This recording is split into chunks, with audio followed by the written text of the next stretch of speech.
pornography. So what happens is that, you know, obviously dopamine is released during things that are positive, and the brain can be hijacked into thinking that's positive.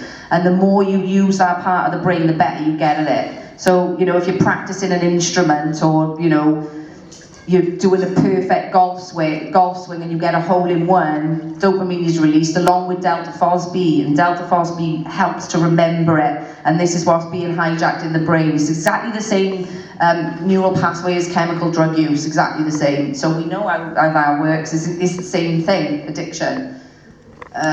So there we go, the functions of prefrontal cortex: planning, attention, judgment, reflection, prioritizing, self-control. So obviously, you know, when we get these people, we've all seen them, I've loads lately, but obviously, a paedophile's been caught, they've got child images on their devices. You've seen loads of them lately. It's constant. And they're normal people. They don't just wake up one day and go, actually, yeah, I quite fancy watching that. It's a process of desensitization. They lose self-control because their prefrontal cortex is not there. It's literally brain damage. Impulse control, that's another one. Second thoughts, modulating mood, response flexibility, goal-directed behavior, and foresee consequences. At that time, they don't see it until afterwards. So there we go. This really shocked me. So we got a healthy brain on the left. In the middle, we got a brain on heroin. But look at the right. That's your brain on pornography. Addiction to pornography scallops the brain worse than a heroin addict. That's how much it damages the brain. That's that constant dopamine hit after dopamine hit from that pornography. That's what it does. Unbelievable. So I've already spoken about this, but yeah, neuroplasticity. The brain can change itself responding to outside stimuli and experiences, and it creates those neural pathways. And the more you do something, the stronger that neural pathway will become. So the more you're watching pornography, the stronger that pathway will become, the stronger the need for it. You don't even want it anymore, but it's the desire. Your brain has been hijacked. Now I'm talking about adults here. It really stresses me out when I think about a child, because all these children have got devices at age 5, 6. They are seeing pornography and they're becoming addicted to it. We know this. I think the youngest I've seen addicted to pornography is 9. 9 years old. Now, what Kim was saying about acting, where do you think they're going to go? What do you think they're going to do? Who do you think they're going to act it out on? Usually younger siblings. So obviously, the brain is completely hijacked with porn use. Like I say, I'm only scuffing over this. I will give you my website so you can find the longer presentation where I talk much more deeply into this. Supernormal stimulus. There was a guy called Nicholas Tim Birkin, he was a scientist, and he did an experiment with butterflies. And what he did was he made butterflies out of cardboard, and he made them really, really pretty, like really pretty colours and whatever, and he put them in an environment with butterflies, and then added real male butterflies. And the male butterflies were trying to mate with the cardboard butterflies. When he introduced female butterflies into the mix, real female, but they ignored the female butterflies, the ones that were actually real, still carried on trying to mate with the supernormal. So this is what happens. Marketers, advertisers, filmmakers, they know this. They know how to trick somebody's mind and make something. So by comparison, normal becomes boring. So if you've been watching so much pornography with all this, the photo editing and everything else, then you were going to destroy your relationship, because by comparison, your wife just becomes the norm is not there anymore. It just becomes boring because you've overstimulated it. It's a fake stimuli, but it affects relationships massive. And obviously this has tremendous implications, not just for relationships, but for everything, all types of relationships. It's really, really powerful, because your expectations will change. And we all know somebody, don't we, who's got that, real high expectation because they've seen so much fake, sex and what's going on. This is why people split up. A lot of the time it's down to pornography use, because they're looking for something better. They think that they're going to get something better. It's not real life above anything else. I will play this. Is it alright to play this? It's just a doctor explaining the scalloped brain.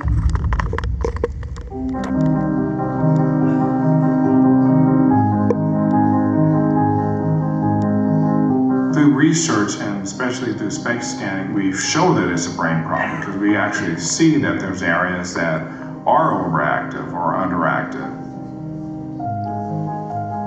You get this rush of adrenaline, so he gets that high, that whether it's masturbation or whatever it is that gets him to that point, but then you have this just say like cocaine. After it's over though, you'll see this decreased blood flow again to the prefrontal cortex.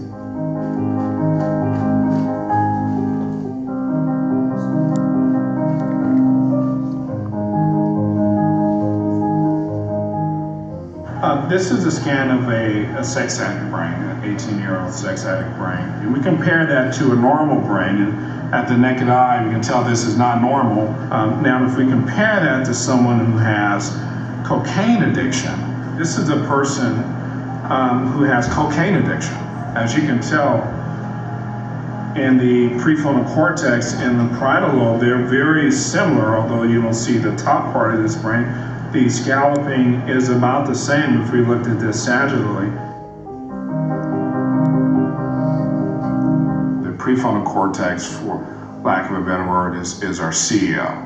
It really controls every other aspects of the brain. So the whole front part of our brain, this is what makes us human in general. Usually in sexual addiction, there's some low activation here. Our CEO drops off, we don't make good decisions. Normally in naked eye, you can tell that this is not particularly normal or healthy.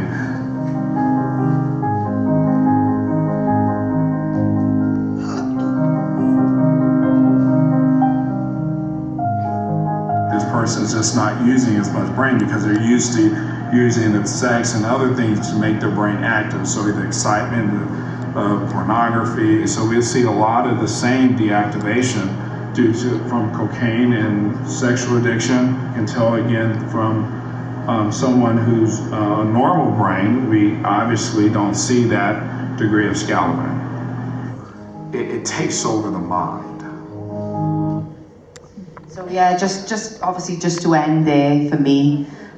For anyone who wants to look at my presentation, it's about an hour and a half, and I go a lot deeper than that, and obviously into child sex abuse and whatever, and historically into the pornography industry. If you go to my website, www.exposingthelie.info, and you have to write it exactly like that or you won't find me. But if you go on there, go into my videos, it's called the Catastrophic Effects of Pornography, you'll find it there. So thanks for listening, guys. Sorry about the harrowing part of it.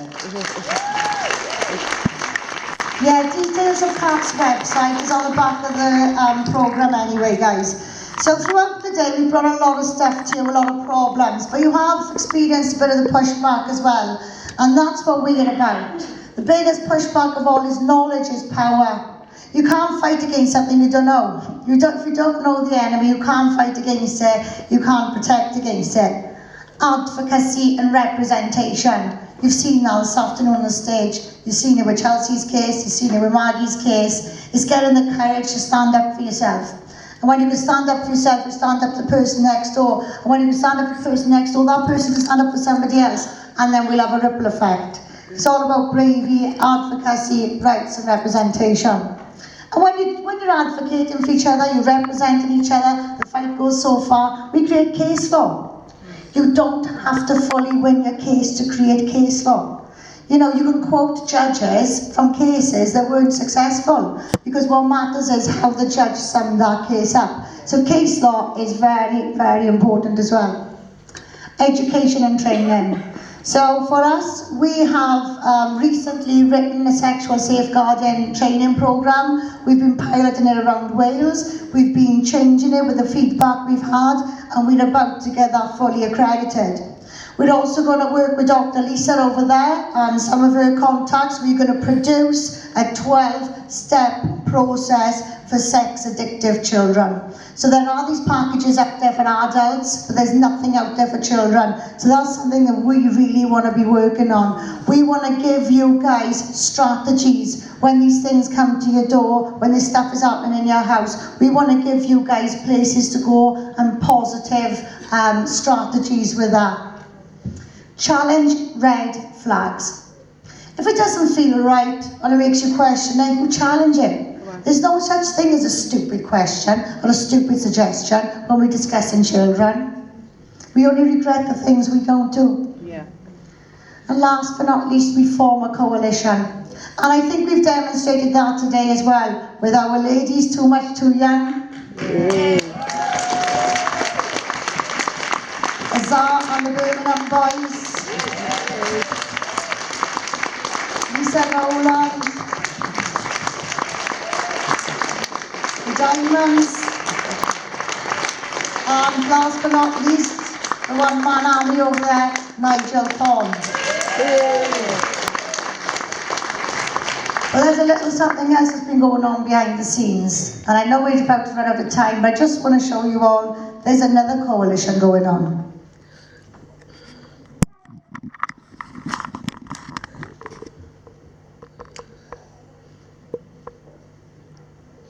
My name is Rachel. I'm from Australia, and I'm a mother of 5. And my friend and I, Angela, we've been going around the state of South Australia, informing parents about what's in the curriculum. I have the curriculum, and I can tell you it's not innocent, and there's a lot of stuff in there that would make you blush. It makes adults blush. So we really shouldn't be showing it to children, and one of the most massive red flags for us is that it's all a secret. Everything we've asked to see, all the videos we've asked to see, we've done freedom of information through politicians, and they've refused us access. And if anything is a secret from parents about their children, that's just a red flag. And that's something we're trying to expose, is that there are secrets around this sex ed curriculum, and there just shouldn't be any. And parents should be totally involved and totally aware of what their children are learning. So this issue is not in Australia alone, it is all over the world. It's the same phrasing, it's the same words, it's the same tactics. So there's a greater plan at play here, and they're really trying to sexualize a whole generation of children. So I truly believe the key is us talking about it, exposing it, and everyone sort of becoming aware of what's really going on, and that we take back parenting, and instead of just leaving it up to screens and schools and departments and governments to raise our children, it's up on us to raise our children. We need to be the ones stepping up and standing to protect our kids. So Kim and the team, well done for what you're doing, and we're working together across the globe to protect our children.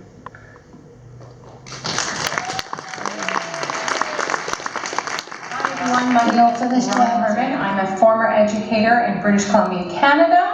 I was the first whistleblower to expose the indoctrination and corruption in our schools. I was so disgusted and disturbed about what was going on, I had started a podcast called RH Media Standing for Children, in advocating and telling parents on what is happening in our world. The other key thing that is happening in schools in British Columbia is drugs. Drugs are being promoted by our educators, by our government. There were safe snorting kits that were given to students. Outside of our schools, our health minister, along with our government, has been supplying fentanyl to youth without parental consent. They can just go ahead and prescribe. So now we have a fentanyl epidemic. We have parents who have drug-addicted kids, and there's no place for these parents to go. We have hospitals that have vending machines outside where you can just go and order your own drugs right there with a pipe and whatever drug you're needing. And it is absolutely insane what is happening in our society and in our governments and in the general public. One of the things that people don't know in Canada is that parents absolutely have no rights at all under our Infant Minor Act. When children want to get a vaccination, to get medical sterilization, to get any of these surgeries, they do not need parental consent. In fact, if parents are wanting guardianship over their kids, it's actually taken away and stripped. And we have gone as far as a parent here in British Columbia who went to prison, solitary confinement, for standing in front in the school system because his 15-year-old daughter was wanting to transition with the help of a school counselor, with not notifying the parent that this was happening. So when parents stand up in trying to protect their children, we have the Minister and Children families who are taking their own kids out of their homes saying they're neglectful. We've got parents who are being imprisoned We also have some parents who are being gaslit, shamed, ostracized in their community or church, and in their job. So it is really hard for parents to stand up and protect their children in what is happening, because they absolutely have no rights, and the school, government, ministry has more rights over your children than the parents themselves. The outcome that's happening with trustees and teachers like myself who are speaking out is that they are being tried and convicted of pedophilia or whatever it is, in stopping the harms that are happening to children regarding this SOGI agenda, which is sexual orientation, gender identity, which our own government created against parents. So we have one very well-known trustee here who's gone to Supreme Court, also along with the Human Rights Tribunal, for him stopping and preventing the harms that are happening to children. We have teachers who've been spoken out, who've been put on leave without pay. We've had some teachers who have tried to leave, and they had a mental breakdown. They were such shamed, ostracized, and including myself, when I spoke out in schools, I was ostracized, shamed, and bullied for not conforming with the agenda that the schools wanted to roll out. Where we are now in Canada in this fight is awareness. When I started this podcast a few years ago, there was many parents who were not aware of the issues that they were facing in the schools as they were at work. So the biggest thing I think we've come is parents are aware of what's happening, they're aware of these agendas, they're aware of these school policies and school acts that are not in favor of the parents or even a relationship with the school. And I would say that the drawback, because Canada is such under a communist Marxist rule right now, that we're at a standstill with trying to get justice, because our courts, our lawyers, our judges, our police, our own government, politicians are all very corrupt, and it makes it really hard for parents to push back. So my biggest suggestion to all parents in Canada is to homeschool. Therefore, you can keep your children safe. You are in charge of the curriculum and education that is around them, and you don't have to worry about all of these things that are happening against you as the parent. And that is my suggestion to all parents in Canada. I would suggest truly to unify all countries in combating this issue, because we are stronger together. Thank you so much for listening, everyone.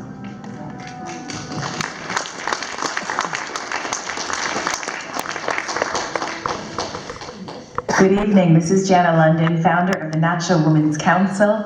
It's been a really busy week given what has come out in the not so mainstream news here in Ireland. But pushing that aside, we still have work to do. When people pressure you and try to censor and silence you, you have two choices. You can be silent and self-censor, or you can keep on going and keep on speaking and focus on the job at hand. And the mission is to protect children and safeguard children's education from woke, radical political ideologies and indoctrination.